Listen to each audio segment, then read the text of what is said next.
Namaste and a very warm welcome to another impactful episode. And you bet today's episode is going to be hugely impactful. Of course, you're simply with Suparna. Today's guest founded a climate tech enterprise restoring polluted water bodies through its zero energy, nature based solutions. Before I bring him on to your digital screens, I'd like to start by invoking the higher power. Shakti has held me in good stead. I'll start by reciting the Saraswati Vandana. Ya Kundendu Tushara Haradhavala, Ya Shubhra Vastravrita, Ya Veena Varadanda Manditakara, Ya Shweta Padamasana, Ya Brahmachutta Shankar Prabhutibhi, Devai Sada Vandita, Samam Patu Saraswati, Bhagavati Vishesh, Jadyapaha. And now, without much further ado, let me bring on to your digital screens this SABERA awardee, Shekhar Ramachandran, founder of Jalchakra Innovations LLP, who has a proven track record with over 50 sites across 15 states and 5 lakh lives that he has impacted through his work. It proves that ecological restoration and development can go hand in hand. Thank you so much, Shekhar, for taking out the time for doing this for us. Thank you for having me, Suparnaji. And thank you so much for the wonderful award also that we received. Thank you. Yeah. First things first, what exactly is Jal Chakra and what are the solutions that it provides? So Jalchakra Innovations is a ecological startup where we revive air, water, and soil ecologies without the use of any chemicals or mechanical equipment or even biologically invasive species. So we are doing so using our own nature-based solutions, uh, which give results of the best possible standards today. Wow, you make it sound extremely simple. Is it that simple? Can you share exactly what the impact of Jal Chakra Innovations has been so far? Impact of Jalchakra Innovations. Let me say that we make the water completely reusable. Not only reusable, we make it alive again. And this water can be used for any practical purpose. So the water that we treat, okay, for the example, the Loni Ghaziabad one will come to that. That water has come to IS 2296 Class B standard. That's outdoor bathing quality water. Wow.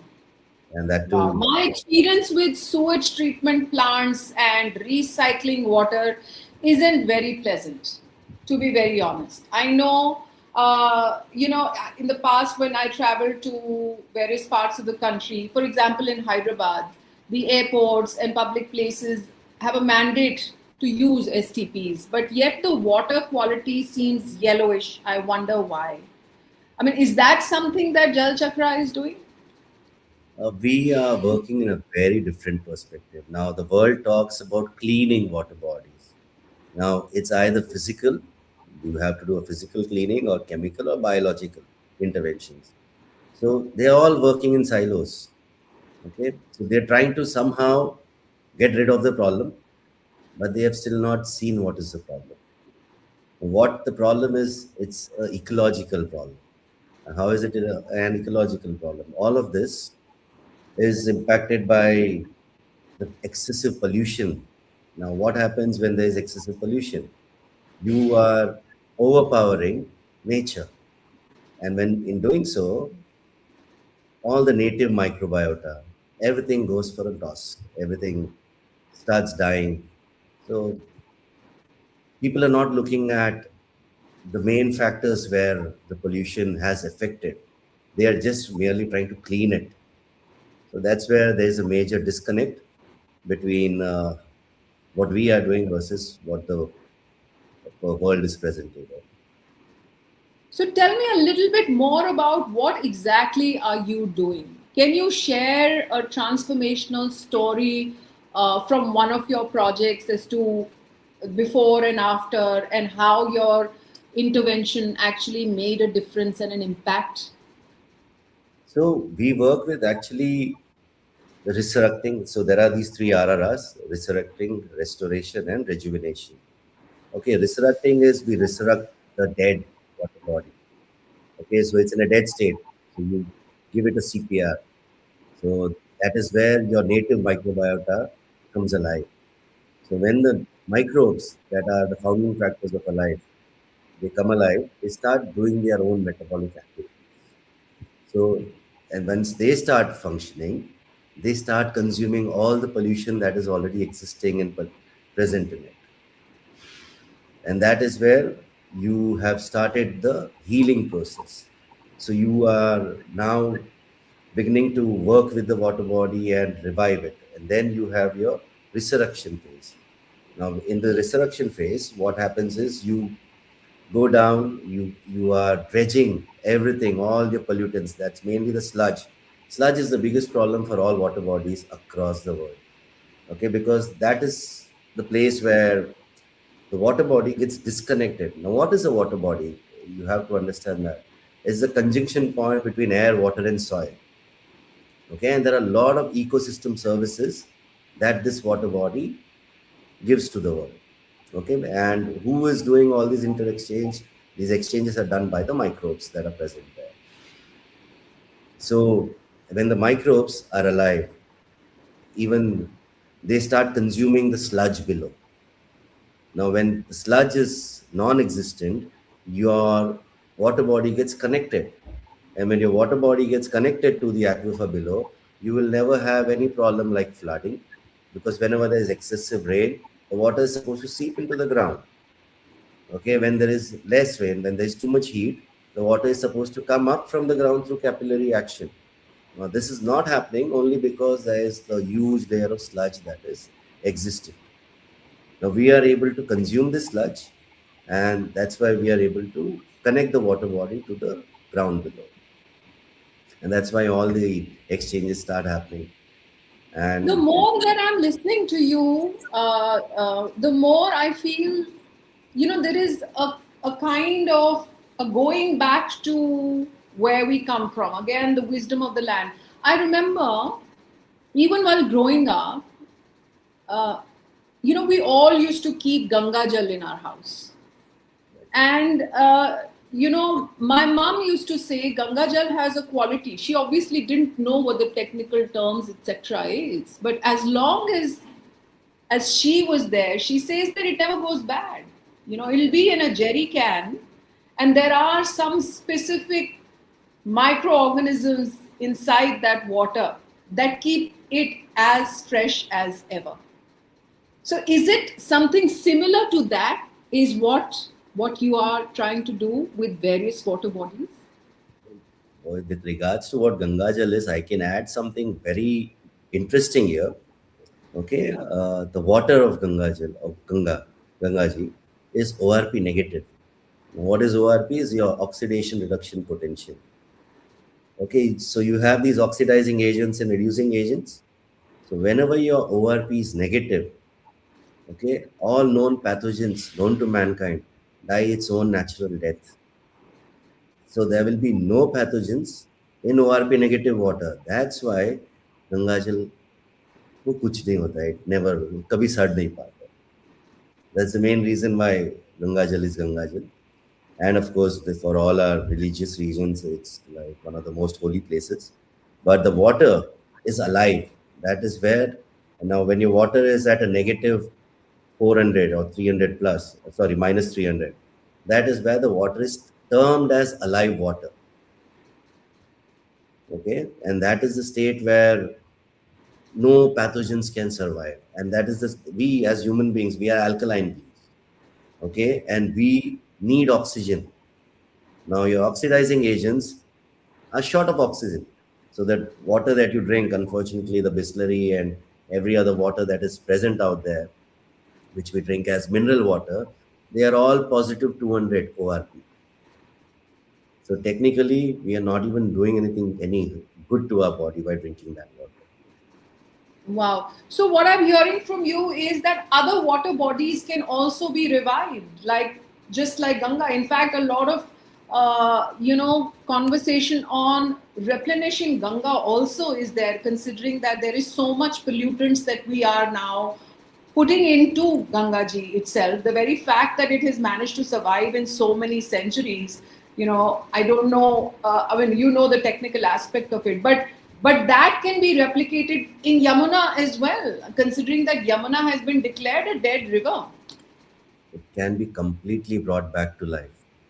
Any water body, the natural state of water is ORP negative. It is because of the pollution.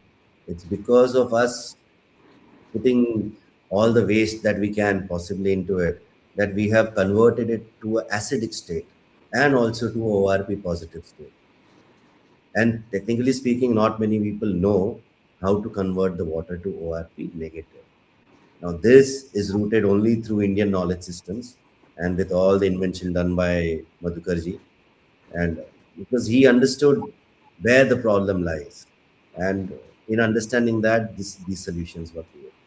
I think Madhukar is extremely an inspiring personality with the kind of work that he has started off. I was totally floored when I initially got to know of Vedic Srijan and how they're actually digging deep into, our wisdom of the land, literally, so to speak, which we've forgotten, and water, as you rightly mentioned earlier, is one of the most sought after commodity, not just now, but in the future as well. So it makes not just sense in terms of reviving water bodies for our own existence, but also from a monetary perspective. I think this technology can do wonders for whoever is promoting it. Let's talk about monetary perspective. I am, as a background, into real estate. Okay. But when I saw what Madhukarji was doing, okay, I treat him as my guru. He is my guru because the knowledge he has given me is immense. It's invaluable. Okay. And because of this knowledge, now we can actually go out to the world and it's a whole treasure out there because water is the number one commodity in the world. You cannot survive without water. So you can practically go to any corner of the globe or any part of India and start working there. So where do you get this kind of traction? You cannot get it anywhere. So yeah, Madhukarji, thank you so much for giving this knowledge to us. I know I And would want to take Madhukar also onto the screen if he allows me to do that. Maybe we can have that conversation with him as well. But tell me a success story. Sell this to me. the present success story, which is ongoing right now, it's in one of the most polluted places in the world. That is Loni at Ghaziabad. It just got the distinction of being the most polluted place in India. Okay. And we have taken up a water body that is nearly 2.5 acres in a place where people don't even think of going inside. It was a challenge. Okay, people were throwing dead bodies into the water body. Every day, more than 4 to 6 million liters of sewage is dumped into the water, even today. Along with this, you have a lot of industries. So, all of their heavy metals, dyes, have butcheries wherein people are dumping even blood into the water body. And in spite of this, with the intervention that we have done out there with our technology, this water is of outdoor bathing quality standards. Now, that is something the world has not seen. Now, any STP plant, as you say, okay, it's not going to give you outdoor bathing quality water. Okay, this water, I have seen people, I've seen a lot of people who come and take this water to take a bath also. Why? Because their skin infection, they are healing their infection. Hello, sir. And we have been joined by Madhukar, who is the inventor of this nature based solution. Of course, we have introduced you to him earlier as well, but I wanted him to be a part of the conversation since Shekhar is so much in reverence of not just Madhukar, but the kind of work that he has actually created. And that's what I've been, telling Shekhar, Madhukar, that the fact is that while this is the biggest challenge that humanity faces in terms of water, I think this can be the, whoever has that can be the biggest businessman as well in the future. So it also has to remain in the right hands as well.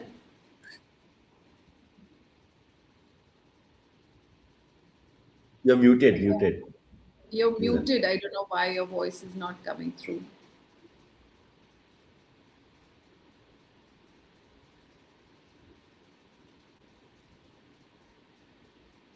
No, looks like the voice audio is not coming through. That's indeed quite unfortunate. Maybe we can continue with you, Shekhar, addressing this question. Come again, please. You'll have it because I The thought. technology is so potent that it should be also in the right hands, considering that it can make a lot of monies for people as well, because this is the biggest commodity, not just in the present, but also we can see in the near future that water is the biggest, the reason for which maybe the next world war could be. See, I can vouch for one thing. If we were in it for the money, I think we would have been sold out a long time ago. Mr. Madhukar here and me, we are people with a purpose. We are going out to the world. We are not ready to get sold out. There are many people who have tried to, you know, so whenever something new and interesting comes in, people want to buy it out. Okay, and we can make a lot of money in that. But out here, it's a purpose.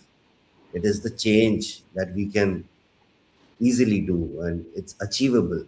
So it's definitely money is there.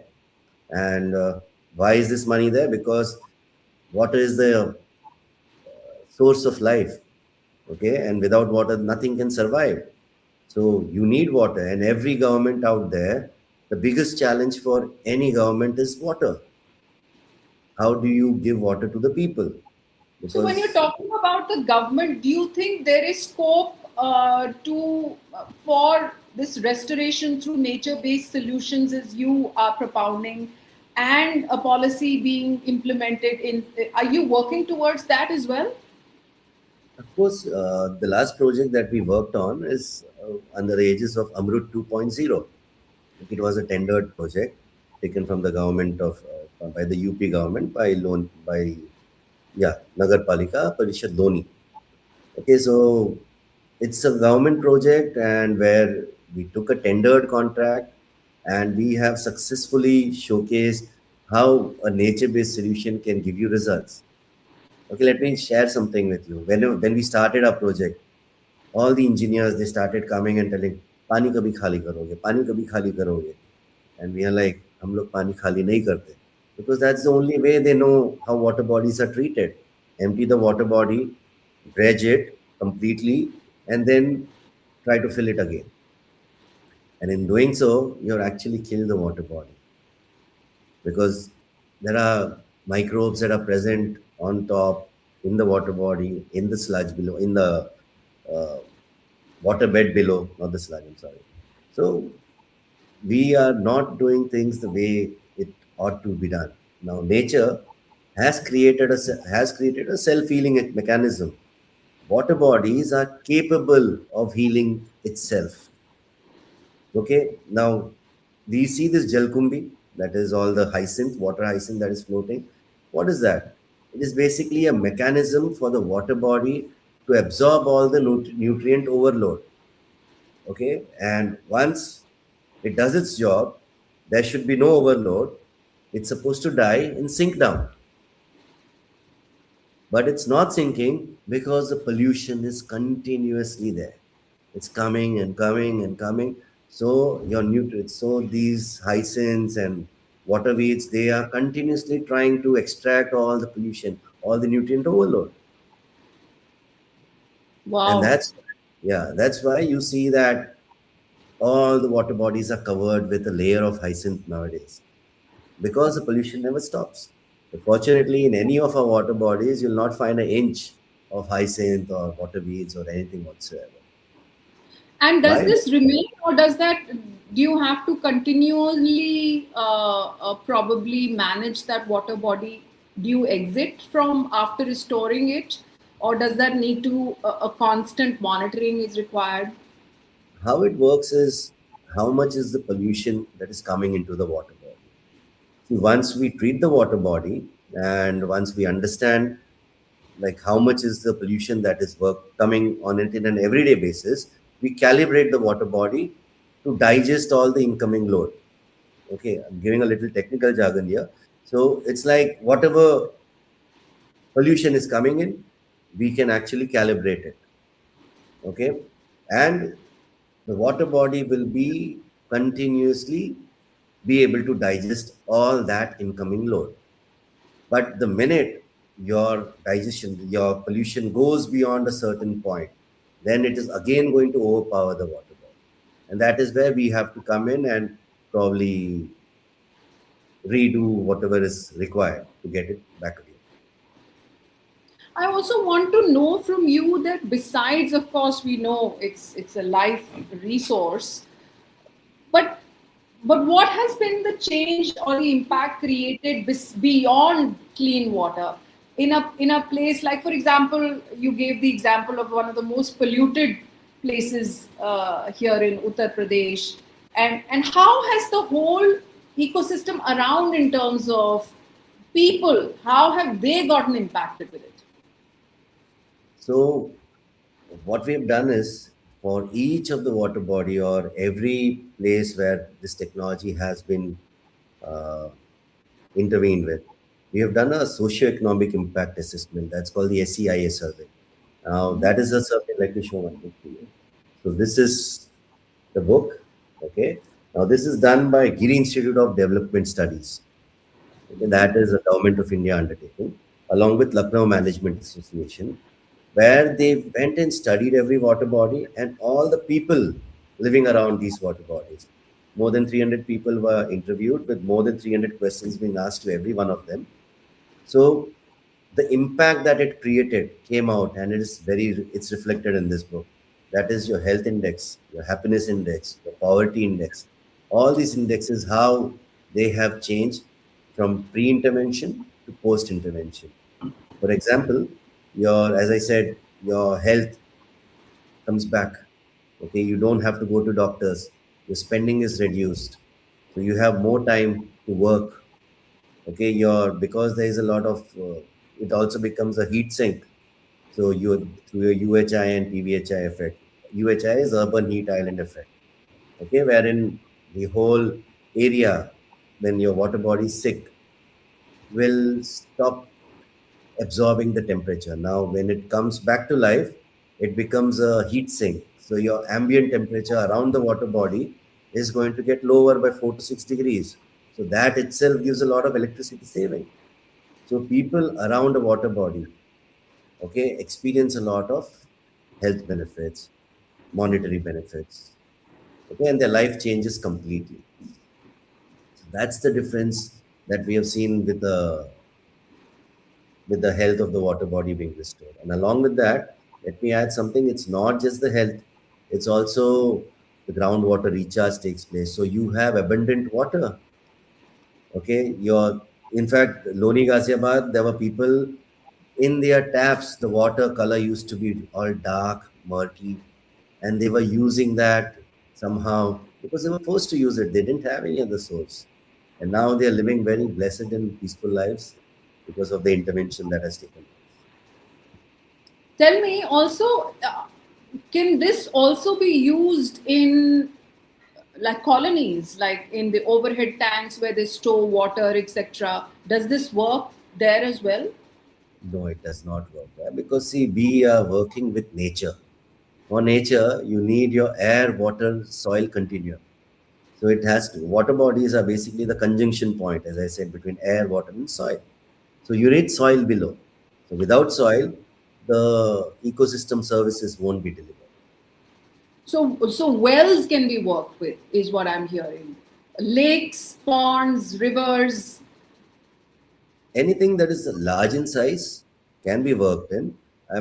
With wells also can be worked, but we've still not done it. I have not. I, Okay, very interesting, and I'm really getting very encouraged to also join in Madhukar and reaping the benefits.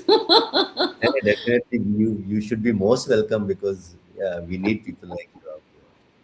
Okay, as a parting note, tell me a little bit about. I know we got connected with Madhukar and Vedic Srijan, and through him and his work, we've seen that it's inspired you into a kind of a different trajectory altogether with Jalchakra Innovations. How was your experience with SABERA this year? SABERA was a overwhelming experience. Let me tell you, when I walked up to the stage to take that award, seeing such change makers right across, right alongside us, it was very heartwarming. It was very heartwarming, and it felt a sense of pride and achievement that we achieved something because all the really big change makers were present out there, and we were glad to be amongst them. And talking about partnerships, are you also open to collaborate with people, to invite volunteers? And what are the kind of partners that you're looking for? Anyone who wants to work with nature and heal nature is always welcome. So we are open to all. Super. We're flashing Jalchakra's website address. This is for large corporations as well as government bodies who are challenged with this problem of restoring natural water bodies. I know in the past, SABERA has recognized corporates who have worked in, say, specific silos, like in Bangalore, the Hebagudi Lake project was revived by, I think, Biocon at that point in time. And similarly, there are other individual lake projects, but this is an opportunity. And I think also the Bajaj Foundation in Maharashtra. This is an opportunity to bring about change at a scale. And I think there's no looking back. So if there are people now or in the near future who would want to reach out to Jalchakra or make use of the technology of Vedic Srijan that Madhukar has invented, I think it will serve everyone in good stead. Thank you so much for doing this for us, Shekhar. And I hope and I pray that this is adopted at a national level very fast. Thank you so much for having me. Look forward.